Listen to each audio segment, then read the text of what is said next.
പൊന്നാനി നിയോജകമണ്ഡലത്തിലെ തദ്ദേശ സ്വയംഭരണ സ്ഥാപനങ്ങളിലേക്കുള്ള തെരഞ്ഞെടുപ്പ് കഴിഞ്ഞതിന് ശേഷം ആവേശകരമായിട്ടുള്ള വിജയമാണ് ഐക്യജനാധിപത്യ മുന്നണി ഈ നിയോജകമണ്ഡലത്തിൽ ഉടനീളം നേടിയിട്ടുള്ളത്.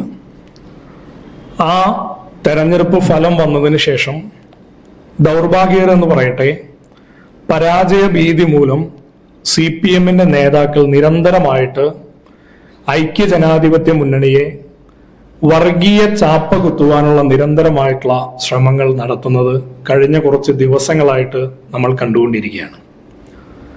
ഇതിനെ പൊന്നാനിയുടെ മതനിരപേക്ഷ മൂല്യങ്ങളെ കളങ്കം വരുത്തുന്ന രീതിയിലുള്ള അപകടകരമായിട്ടുള്ള സാഹചര്യമായിട്ടാണ് യൂത്ത് കോൺഗ്രസ് കാണുന്നത്. കഴിഞ്ഞ കാലങ്ങളിലൊക്കെ തെരഞ്ഞെടുപ്പിനെ ജനാധിപത്യപരമായ രീതിയിൽ നേരിട്ട് ആരോഗ്യകരമായിട്ടുള്ള തെരഞ്ഞെടുപ്പ് പ്രവർത്തനങ്ങൾക്കാണ് എല്ലാ കാലത്തും ഐക്യജനാധിപത്യ മുന്നണി അടക്കമുള്ള മുന്നണികൾ പൊതുവിൽ സ്വീകരിക്കാറുള്ള സമീപനം. പക്ഷെ ഇത്തവണ ഒരുപക്ഷെ 2 പതിറ്റാണ്ടുകൾക്ക് ശേഷം CPM-ന് പൊന്നാനി നിയോജകമണ്ഡലം നഷ്ടപ്പെടുമെന്ന പരാജയ ഭീതി മൂലമായിരിക്കാം കഴിഞ്ഞ കുറച്ച് ദിവസങ്ങളായിട്ട് ഉത്തരവാദിത്തപ്പെട്ട നേതാക്കൾ നിരന്തരമായിട്ടാണ് UDF-ന് വർഗീയ ചാപ്പ കുത്താൻ ശ്രമിക്കുന്നത്. ചില വസ്തുതാപരമായിട്ടുള്ള കാര്യങ്ങൾ ഈ വിഷയത്തിൽ തുറന്നു കാണിക്കാൻ ഞങ്ങൾ ആഗ്രഹിക്കുകയാണ്. ഇപ്പൊ വെളിയങ്കോട് ഗ്രാമപഞ്ചായത്തിന്റെ ഭരണം ഈ തെരഞ്ഞെടുപ്പ് ഫലം വന്നപ്പോൾ ഒരു സീറ്റിന്റെ വ്യത്യാസത്തിൽ നേടിയെടുക്കാൻ LDF-ന് സാധിച്ചിട്ടുണ്ട്. ഞങ്ങള് പരാജയത്തെ കുറച്ച് കാണുന്നില്ല, പരാജയത്തെ ഗൗരവമായി കണ്ടുകൊണ്ട് തന്നെ അത്തരം കാര്യങ്ങൾ പരിശോധിക്കും. പക്ഷേ അതിനെ തുടർന്ന് നടന്ന പൊതുസമ്മേളനത്തിൽ, വിജയാഘോഷത്തിന്റെ ഭാഗമായിട്ടുള്ള പൊതുസമ്മേളനത്തിൽ ജില്ലയിൽ നിന്നുള്ള CPM-ന്റെ മുതിർന്ന നേതാവ്, സംസ്ഥാന സെക്രട്ടേറിയറ്റ് അംഗം കൂടിയായിട്ടുള്ള ശ്രീ M. സ്വരാജ് എരമംഗലത്ത് നടത്തിയ പ്രസംഗത്തിൽ പ്രധാനപ്പെട്ട പത്രമാധ്യമങ്ങളിലൊക്കെ അതിന്റെ തലക്കെട്ടായി വന്നത് തന്നെ UDF-ന് വർഗീയ ശക്തികളുമായിട്ട് കൂട്ടുകെട്ട് എന്നാണ്. പലപ്പോഴും തെരഞ്ഞെടുപ്പാവുന്ന സമയത്ത് CPM നടത്തി വരാറുള്ള ഒരു സ്ഥിരം വർഗീയ ചാപ്പകുത്തലിന്റെ ഭാഗമായിട്ട് ഞങ്ങൾ ഇതിനെ കാണുകയാണ്. അപ്പൊ നമുക്ക് പൊന്നാനിയിലെ തദ്ദേശ സ്ഥാപനങ്ങൾ തന്നെ ഈ വിഷയത്തിൽ പരിശോധിക്കാനും അതിന് ഒരു തുറന്ന സംവാദത്തിന് ഏതെങ്കിലും CPM നേതാക്കൾ തയ്യാറായാൽ അവരുമായിട്ട് സംവാദത്തിനും യൂത്ത് കോൺഗ്രസ് തയ്യാറാണ്. അപ്പൊ നമുക്ക് പരിശോധിച്ചാൽ വെളിയങ്കോട് ഗ്രാമപഞ്ചായത്ത് തന്നെ നമുക്ക് പരിശോധിക്കാം. ഇപ്പൊ എരമംഗലത്താണല്ലോ ശ്രീ M. സ്വരാജ് അത്തരത്തിലുള്ള ഒരു പ്രസംഗം നടത്തിയത്. ഇപ്പൊ വെളിയങ്കോട് ഗ്രാമപഞ്ചായത്തിലെ 3-ാം വാർഡ് വെളിയങ്കോട് അങ്ങാടി നിലനിൽക്കുന്ന വാർഡാണ്. സാങ്കേതികമായിട്ട് ചെറിയ മാറ്റമൊക്കെ വാർഡ് വിഭജനത്തിന്റെ ഭാഗമായി വന്നിട്ടുണ്ടെങ്കിൽ പോലും നിലവിൽ LDF-ന്റെ മെമ്പർ ഉണ്ടായിരുന്ന, CPI-യുടെ മെമ്പർ ഉണ്ടായിരുന്ന ഒരു വാർഡാണ് വെളിയങ്കോട് ഗ്രാമപഞ്ചായത്തിലെ 3-ാം വാർഡ്. ഇത്തവണ തെരഞ്ഞെടുപ്പ് റിസൾട്ട് വന്നപ്പോൾ ആ 3-ാം വാർഡിൽ ഐക്യജനാധിപത്യ മുന്നണിയുടെ ഭാഗമായിട്ട് കോൺഗ്രസിന്റെ സ്ഥാനാർത്ഥി അവിടെ വിജയിച്ചു എന്ന് മാത്രമല്ല, SDPI പോലെയുള്ള ഒരു വർഗീയ ശക്തി അവിടെ 2-ാം സ്ഥാനത്തേക്ക് വരികയും സിറ്റിംഗ് വാർഡായിരുന്ന LDF അവിടെ 3-ാം സ്ഥാനത്തേക്ക് പിന്തള്ളപ്പെടുന്ന സാഹചര്യം നമ്മൾ കണ്ടു. അപ്പോ നിലവിലുണ്ടായിരുന്ന ഒരു വാർഡ് പരാജയപ്പെടുന്നതും 2-ാം സ്ഥാനത്ത് പോകുന്നതൊക്കെ നമുക്ക് മനസ്സിലാക്കാൻ കഴിയും. പക്ഷെ 3-ാം സ്ഥാനത്തേക്ക് പോയി വോട്ടിംഗ് പാറ്റേണിൽ ഏറെ പിന്നിലോട്ട് പോകുമ്പോൾ അത് വ്യക്തമാക്കുന്ന കാര്യം LDF പ്രവർത്തകർ, CPM-ന്റെ പ്രവർത്തകർ തന്നെ അവിടെ വളരെ കൃത്യമായിട്ട് UDF-നെതിരെ SDPI-ക്ക് വോട്ട് ചെയ്ത് അവരെ സഹായിക്കുന്ന രാഷ്ട്രീയ സാഹചര്യമാണ് നമ്മൾ അവിടെ കണ്ടത്. ഇതേറെ അപലപനീയമായിട്ടുള്ള അപകടകരമായിട്ടുള്ള സാഹചര്യമായിട്ട് ഞങ്ങൾ കാണുകയാണ്. ഈ വെളിയങ്കോട് ഗ്രാമപഞ്ചായത്തിലെ 3-ാം വാർഡ് ഒരു ഒറ്റപ്പെട്ട സംഭവമായിട്ട് ഞങ്ങൾ കാണുന്നില്ല. ഇപ്പൊ മാറഞ്ചേരി ഗ്രാമപഞ്ചായത്തിൽ SDPI മുന്നോട്ട് വന്ന 2 വാർഡുകളാണ്. ഒന്ന് SDPI വിജയിച്ചു. SDPI വിജയിച്ച വാർഡ് നിങ്ങൾക്ക് പരിശോധിക്കാം. അവിടെ ഓപ്പണന്റ് ആയിട്ടുണ്ടായിരുന്നത് UDF ആണ്, ലീഗാണ്. അവിടെ SDPI പരാജയപ്പെടുത്താൻ വേണ്ടി ഏറ്റവും നന്നായി ശ്രമിച്ചപ്പോൾ അവിടെ 3-ാം സ്ഥാനത്താണ് LDF. SDPI പരാജയപ്പെട്ടു പോയ 34 വോട്ടുകൾക്കും 37 വോട്ടുകൾക്കും മറ്റോ പരാജയപ്പെട്ടു പോയി 2-ാം സ്ഥാനത്ത് വന്ന മറ്റൊരു വാർഡുണ്ട്. അവിടെ വിജയിച്ചു വന്നതും UDF ആണ്.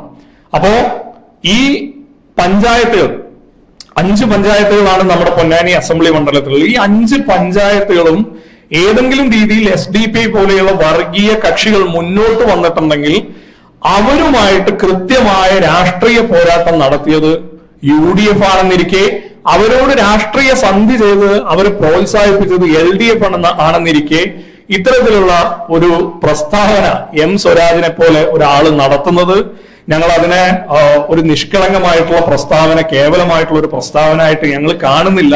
ഞങ്ങളത് നോക്കി കാണുന്നത് ഒരുപക്ഷെ രാഷ്ട്രീയ അഭയം പ്രാപിക്കാൻ വേണ്ടി അടുത്ത തവണ പൊന്നാനിയിലേക്ക് കുടിയേറാനുള്ള സാഹചര്യത്തിന്റെ ഭാഗമായിട്ട് ശ്രീ M സ്വരാജ് തന്നെ നടത്തുന്ന ഒരു വിളവെടുപ്പായിട്ട് മണ്ണൊരുക്കുന്നതിന്റെ ഭാഗമായിട്ട് ഞങ്ങൾ ആ പ്രസ്താവനയെ കാണുകയാണ്. ഇപ്പോ പെരുമ്പടപ്പ് പഞ്ചായത്തിലും സമാനമായിട്ടുള്ള സാഹചര്യമുണ്ട്. പെരുമ്പടപ്പ് പഞ്ചായത്തിൽ മറ്റൊരു ഏറെക്കുറെ സമാന സ്വഭാവമുള്ള ഒരു രാഷ്ട്രീയ പാർട്ടി CPM പ്രതിനിധാനം ചെയ്തിരുന്ന ഒരു വാർഡ് പിടിച്ചെടുത്തിട്ടുണ്ട്. ആ വാർഡിലും അവരുമായിട്ട് ഓപ്പണന്റ് ആയിട്ട് ഫൈറ്റ് ചെയ്തത് കോൺഗ്രസും UDF-ഉമാണ്. അപ്പോ നമ്മുടെ പഞ്ചായത്തുകളിലൊക്കെ ഈ രീതിയിലുള്ള രാഷ്ട്രീയ സാഹചര്യമാണെന്നിരിക്കെ ഇത്തരത്തിലുള്ള പ്രസ്താവനകൾ നടത്തി മലീനസമാക്കി പൊന്നാനിയുടെ മതനിരപേക്ഷ മൂല്യങ്ങളെ കളങ്കപ്പെടുത്തിക്കൊണ്ട് വരുന്ന നിയമസഭാ തെരഞ്ഞെടുപ്പിൽ അത്തരത്തിലുള്ള രാഷ്ട്രീയ സാഹചര്യം ഒരുക്കാൻ CPM ശ്രമിക്കുന്നത് അങ്ങേയറ്റം അപകടകരമാണെന്ന് യൂത്ത് കോൺഗ്രസ് പറയാൻ ആഗ്രഹിക്കുകയാണ്.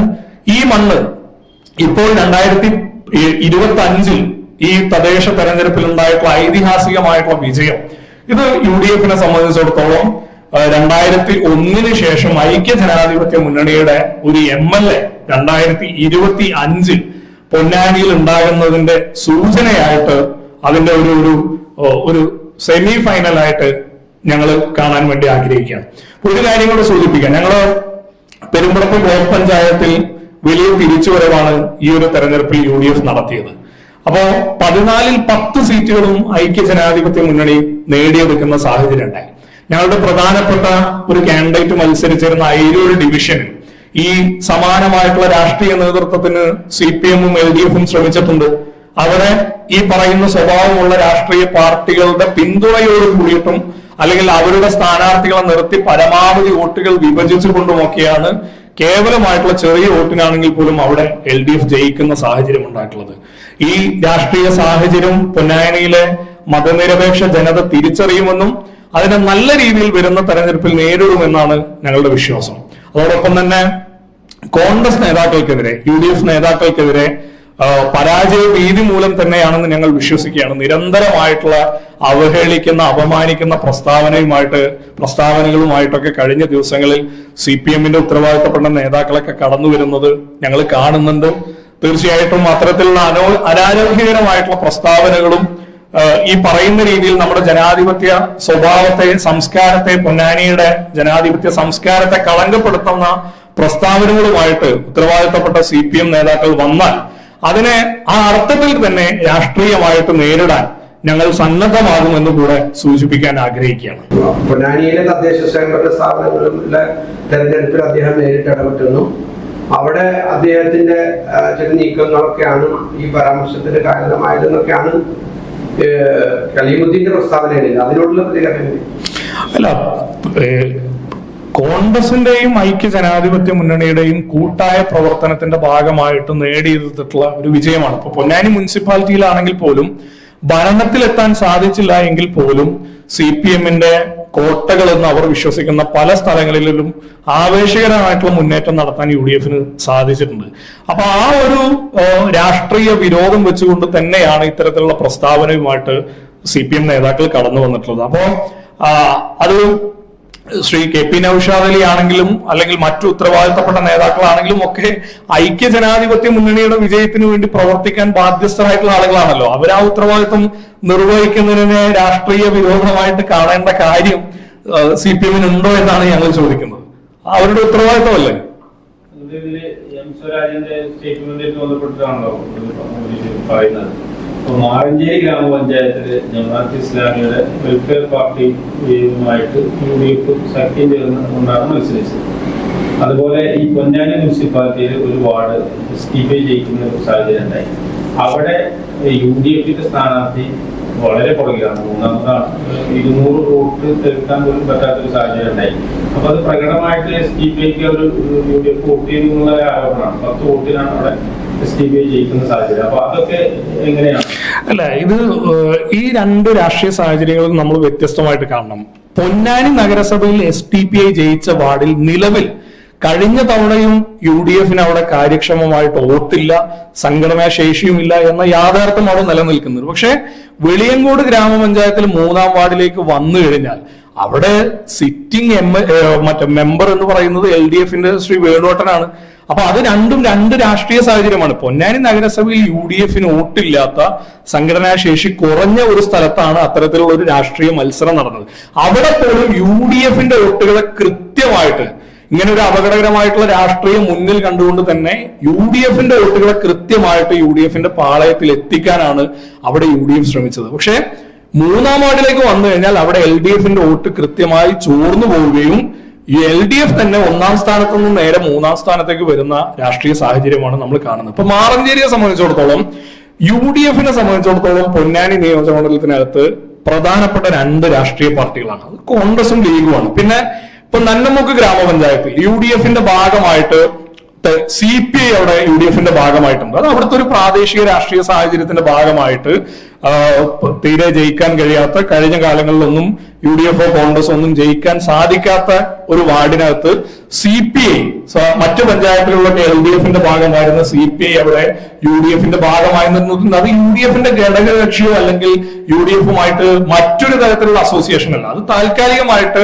ഇലക്ഷൻ സമയത്ത് പ്രാദേശികമായിട്ടുള്ള ഏതെങ്കിലും നീക്കുപോക്ക് ഉണ്ടായിട്ടുണ്ടാവും. അപ്പൊ അതുപോലും പരമാവധി SDPI പോലെയുള്ള വർഗീയ കക്ഷികളുമായിട്ട് ഉണ്ടാകരുത് എന്ന ഉറച്ച നിലപാട് കോൺഗ്രസിനും UDF-നും ലീഗിനും ഒക്കെ അക്കാര്യത്തിൽ ഉണ്ടായിരുന്നു. മാറഞ്ചേരിയിൽ ഉണ്ടായിട്ടുള്ള നീക്കുപോക്കിന്റെ രാഷ്ട്രീയ സാഹചര്യം എന്ത് തന്നെയാണെങ്കിലും, അത് ഏത് രാഷ്ട്രീയ സാഹചര്യത്തിലാണെങ്കിൽ പോലും അതിനോട് ഐക്യപ്പെടേണ്ടതില്ല എന്ന് തന്നെയാണ് UDF നേതൃത്വത്തിന്റെ വിശകലനവും തീരുമാനവും.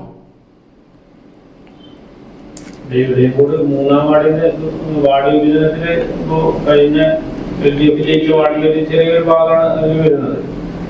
അപ്പൊ അത് അവിടെ മറ്റൊരു രീതിയിലുള്ള ഒരു പ്രചരണം തെരഞ്ഞെടുപ്പ് രംഗത്ത് ഉണ്ടായിട്ടുണ്ട് എന്നുള്ളതാണ്. അപ്പൊ അങ്ങനെ ഒരു സാഹചര്യത്തിൽ SDP ജയിച്ചു വരാതിരിക്കാൻ വേണ്ടി UDF-ന് വോട്ട് ചെയ്യുന്നുള്ള രീതിയിലുള്ള ഒരു പ്രചരണം അവിടെ നടത്തുന്നത്. അപ്പൊ അത് താങ്കളുടെ ശ്രദ്ധയിൽപ്പെട്ടിരുന്നു? അല്ല, അവിടെ ഇപ്പോ ശ്രീ ഫാറൂഖിന് വ്യക്തിപരമായിട്ടും കൂടെ അറിയുന്ന ഒരു പ്രദേശമാണ്. അവിടെ ഈ വാർഡ് വിഭജനം നടന്ന സമയത്ത് യഥാർത്ഥത്തിൽ 2-ാം വാർഡിൽ നിന്നുള്ള ഒരു ഭാഗം 3-ാം വാർഡിലേക്ക് പോയി. 3-ാം വാർഡും 15-ാം വാർഡും, ഈ 3 വാർഡുകളും വളരെ കണക്റ്റഡ് ആയിട്ട് നിൽക്കുന്ന ഒരു പ്രദേശമാണ്. ആ പ്രദേശം ഒരു കാരണവശാലും LDF-ന് ഏതെങ്കിലുമായി രാഷ്ട്രീയ അടിത്തറ കുറവുള്ള സ്ഥലം എന്നല്ല. UDF-നും LDF-നൊക്കെ കൃത്യമായ രാഷ്ട്രീയ സാഹചര്യങ്ങളും അടിത്തറയും ഉള്ള സ്ഥലങ്ങളാണ്. അല്ലെങ്കിൽ LDF-നേക്കാൾ എന്തുകൊണ്ടും SDPIക്ക് രാഷ്ട്രീയ സാഹചര്യം അനുകൂലമായിട്ടുള്ള ഒരു സ്ഥലം എന്നല്ല 3-ാം വാർഡ്. അവിടെ CPIയുടെ മുതിർന്ന നേതാവ്, ദീർഘകാലം പഞ്ചായത്ത് പ്രസിഡന്റ് ആയിരുന്ന, ഇത്തവണ ജില്ലാ പഞ്ചായത്തിലേക്ക് മത്സരിച്ച ഷാജിറ മനാഫ് പ്രതിദാനം ചെയ്ത ഒരു വലിയ ഭാഗം 3-ാം വാർഡിലുണ്ട്. അപ്പോ അങ്ങനെയുള്ള ഒരു വാർഡിലാണ് LDF 3-ാം സ്ഥാനത്ത് പോകുന്നത്. അതാണ് നമ്മൾ പരിശോധിക്കേണ്ട സാഹചര്യം എന്ന് പറയുന്നത്. അപ്പൊ അത് കൃത്യമായിട്ട് LDF-ന്റെ രാഷ്ട്രീയ തീരുമാനത്തിന്റെ അടിസ്ഥാനത്തിൽ സംഭവിച്ചിട്ടുള്ള കാര്യമാണ്. ഇപ്പോ അതിന്റെ ഗുണം LDF അവിടെ കൊയ്തിട്ടുണ്ട്. ആ വെളിയങ്കോട് ഗ്രാമപഞ്ചായത്തിന്റെ ഭരണം തന്നെ ഇത്തരത്തിൽ സന്ധി ചെയ്തത് കൊണ്ടാണെന്ന് ഞങ്ങൾ പറയാൻ സാധിക്കും. കാരണം 2-ാം വാർഡിൽ യഥാർത്ഥത്തിൽ ഒരു അട്ടിമറിയാണ് നടന്നത്. 2-ാം വാർഡ് UDF ഒരു കാരണവശാലും ഏത് രാഷ്ട്രീയ സാഹചര്യത്തിലും അവിടെ പരാജയപ്പെടുമെന്ന് ഞങ്ങൾ കരുതിയിട്ടില്ല. പക്ഷെ അവിടെ സംഭവിച്ചത് ക്രോസ് വോട്ടിംഗ് ആണ്. 3-ാം വാർഡിൽ SDPIക്ക് LDF വോട്ട് ചെയ്യുകയും അതിന്റെ പ്രത്യുപകാരമായിട്ട് 2-ാം വാർഡിലെ SDPIയുടെ വോട്ടർമാർ കൃത്യമായിട്ട് CPM-ന്റെ സ്ഥാനാർത്ഥിക്ക് വോട്ട് ചെയ്യുന്ന രാഷ്ട്രീയ സാഹചര്യമാണ് നമ്മൾ അവിടെ കണ്ടത്. ഇത് എരമംഗലത്തെ പല വാർഡുകളിലും ഇതിന്റെ രാഷ്ട്രീയ ഗുണം CPM അനുഭവിക്കാൻ വേണ്ടി ശ്രമിച്ചിട്ടുണ്ട്. ഇപ്പൊ LDF എരമംഗലം പ്രദേശത്ത് ആദ്യം പ്രതീക്ഷിച്ചിരുന്ന വാർഡ് 10-ാം വാർഡാണ്. 10-ാം വാർഡിൽ ദൗർഭാഗ്യർ എന്ന് പറയട്ടെ, LDF-ന്റെ സ്ഥാനാർത്ഥി തന്നെ പല വീടുകളിലും പോയി പറഞ്ഞിരുന്നത് എനിക്ക് വോട്ട് ചെയ്യാൻ സാധ്യതയില്ലാത്ത വീടുകളാണെന്ന് അദ്ദേഹത്തിന് തോന്നിക്കഴിഞ്ഞാൽ അദ്ദേഹം പോയി പറഞ്ഞത് എന്നാൽ നിങ്ങൾ വെൽഫെയർ പാർട്ടിയുടെ സ്ഥാനാർത്ഥിക്ക് വോട്ട് ചെയ്തോളൂ എന്നാണ് പറഞ്ഞിരുന്നത്. അപ്പോ അതിന്റെ ഒരു ഈ രീതിയിലുള്ള ഒരു കമ്മ്യൂണൽ പോളറൈസേഷന് വേണ്ടിയിട്ടുള്ള ബോധപൂർവമായിട്ടുള്ള ശ്രമം വെളിയങ്കോട് ഗ്രാമപഞ്ചായത്തിൽ വിശിഷ്ട ഉടനീളം CPM-ഉം CPM-ന്റെ LDF-ന്റെയും ഒക്കെ സ്ഥാനാർത്ഥികളും എല്ലാ അർത്ഥത്തിലും അവരതിന് ശ്രമിച്ചിട്ടുണ്ട്.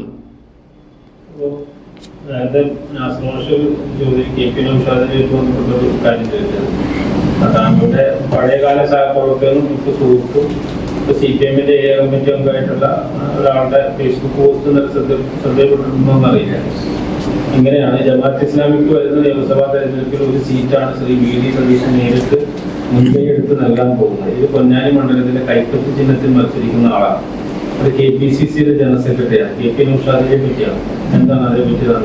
അല്ല, ഇത് നമുക്ക് CPM-ന്റെ ഉത്തരവാദിത്തപ്പെട്ട നേതാക്കൾ നടത്തിക്കൊണ്ടിരിക്കുന്ന പ്രസ്താവനയുടെ ഒരു തുടർച്ചയായിട്ട് തന്നെ ഞങ്ങൾ ഇത് കാണാൻ ആഗ്രഹിക്കുകയാണ്. കാരണം ഇത് സ്ഥിരമായിട്ട് LDF-ഉം CPM-ഉം ചെയ്തുകൊണ്ടിരിക്കുന്ന ഒരു ചാപ്പകുത്തലാണ്. ഒരു സ്ഥാനാർത്ഥി, വിശിഷ്ട കോൺഗ്രസിന്റെ സ്ഥാനാർത്ഥിയാണ് മത്സരിക്കുന്നത് എങ്കിൽ അദ്ദേഹം അമ്പലത്തിൽ പോകുന്ന ആളാണ്, അല്ലെങ്കിൽ ഹൈന്ദവ ദർശനങ്ങളിൽ വിശ്വസിക്കുന്ന ഒരാളാണെങ്കിൽ ഉടനെ പറയും ഒരു മടിയും കൂടാതെ RSS ആണ്, BJP ആണ്. നമുക്കൊക്കെ ഇപ്പൊ കഴിഞ്ഞ കാലങ്ങളിലൊക്കെ പൊന്നാനിയിൽ മത്സരിച്ചപ്പോൾ നമുക്ക് എല്ലാവർക്കും നേരിട്ടറിയാവുന്ന, രാഷ്ട്രീയ അഭിപ്രായ വ്യത്യാസമുള്ള ആളുകൾക്ക് പോലും ഏതെങ്കിലും രീതിയിൽ അവരുടെ സെക്കുലർ ബോധ്യങ്ങളിൽ ഒരു സംശയവുമില്ലാത്ത സ്ഥാനാർത്ഥികളാണ് കഴിഞ്ഞ കാലങ്ങളിലൊക്കെ UDF-ന് വേണ്ടി പൊന്നാനിയിൽ മത്സരിച്ചിട്ടുള്ളത്. പക്ഷെ അവരൊക്കെ സ്ഥാനാർത്ഥിയാവുന്ന സമയത്ത് CPM ബോധപൂർവ്വം അഴിച്ചുവിടുന്ന ഒരു പ്രചരണം എന്ന് പറയുന്നത് അവർ RSS ആണ്, BJP-യുമായിട്ട് ബന്ധമുണ്ട് എന്നതാണ്. ഇത് ആ തെരഞ്ഞെടുപ്പ് ആ ഒരു കാലത്ത് മാത്രം നടത്തുന്ന ഒരു ആരോപണങ്ങളാണ്. അപ്പൊ അതിന്റെ ഒരു തുടർച്ചയായിട്ട് തന്നെ ഈ പ്രസ്താവനയും കാണാൻ ഞങ്ങൾ ആഗ്രഹിക്കുകയാണ്. ഇപ്പൊ മുസ്ലിം വിഭാഗത്തിൽ നിന്നുള്ള ഒരാളാണ് അത്തരത്തിൽ കോൺഗ്രസിന്റെ നേതൃസ്ഥാനത്തേക്ക് വരുന്നത് എങ്കിൽ, ഇപ്പോ കോൺഗ്രസിനെയോ UDF-നെയോ സംബന്ധിച്ചിടത്തോളം ആരെങ്കിലും പ്രത്യേകമായിട്ട് സ്ഥാനാർത്ഥിയാവുന്ന സാഹചര്യം ഒന്നും ഉണ്ടായിട്ടില്ല. അതൊക്കെ പിന്നീട് വരുന്ന കാര്യമാണ്. പക്ഷെ അങ്ങനെ CPM മുൻകൂട്ടി കണ്ടുകൊണ്ട് ഏതെങ്കിലും ഒരാൾ കോൺഗ്രസിന്റെ ഭാഗത്തുനിന്ന് ഇവിടെ സ്ഥാനാർത്ഥിയാവാൻ സാധ്യതയുണ്ട് എന്ന് കണ്ടുകൊണ്ട് അവരെ വർഗീയമായിട്ട് ചാപ്പകുത്താൻ, അവര് കോൺഗ്രസിനപ്പുറത്തും മറ്റ് ചില സാമുദായിക കക്ഷികളുമായിട്ട് ചേർന്ന് നിൽക്കുന്ന ആളുകളാണ് എന്ന് ചാപ്പ് കുത്താനുള്ള ശ്രമത്തിന്റെ ഭാഗമായിട്ട് തന്നെ അത്തരം ഫേസ്ബുക്ക് പോസ്റ്റുകളെ നോക്കിക്കാണാൻ സാധിക്കുന്നത്. റിയൽ മീഡിയ, ഒരു ദേശത്തിന്റെ ശബ്ദം.